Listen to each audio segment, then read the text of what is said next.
You know, I guess I never realized how nasty this old range hood looks. We've been living in this house now for, I want to say 28 years. And we put that in brand new right after we moved in. There was no range hood here.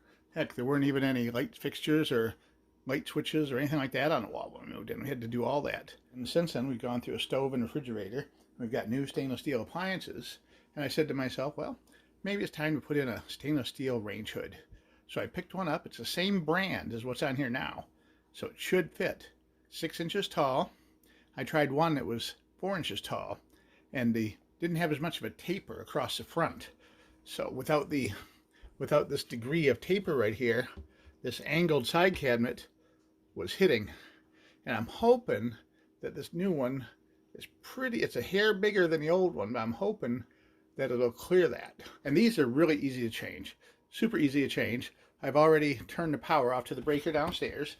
We're going to go underneath here and we're going to remove the wire connectors. There's 2 of them. And the wire just comes down from up overhead here through a little slot and pushes right out. And there's 4 screws that hold it in. 1 in each corner. There's setback screws, so when you don't tighten them all the way down, you fit the cabinet up into place through the big openings in the holes, and then slide the cabinet or the range hood back, and it locks into place on the smaller part of the holes, and then you do your final tightening. So it's pretty simple. 4 screws. We've already got the wires loose. But let's see if this works out or not. Not 100% sure. What we're going to do is I've took out the rear screws altogether. I loosened the front 2 screws. So we should be able to pull it out toward me and then just drop it right down. So let's see, we're going to pull it toward me. Wiggle it around so the front drops down. Yep, that one's not coming out easy. We'll just unscrew it the rest of the way by hand. These things are super light. So look at they're very light. Slide right down, out of the way. And now we're going to set that aside and bring over the new one. This is a convertible model. You can either run the filtration system within your home, so it sucks all the cooking fumes and air net through the filter and then exhausts them back out into your house through these vents here.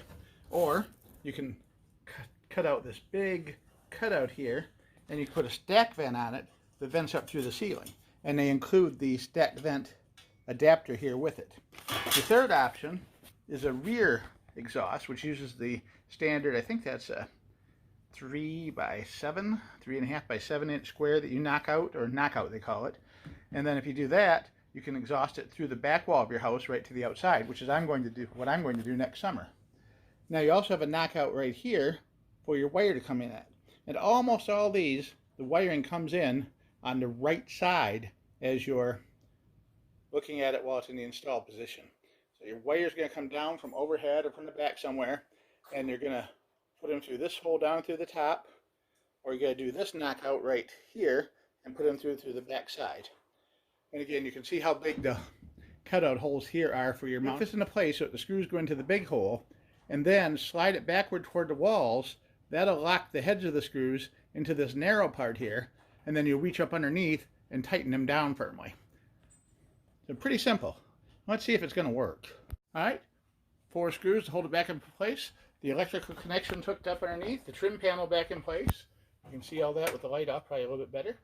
The filter's set in there, and we're good. We've got 2 speeds, high and low. If you weren't going to put an outside vent on it, you would remove this trim panel. The trim panel keeps the air inside the hood to push it either up or out the back. And look at that, stainless steel, nice and clean and new, matches the stove and refrigerator. Oh, and the dishwasher too.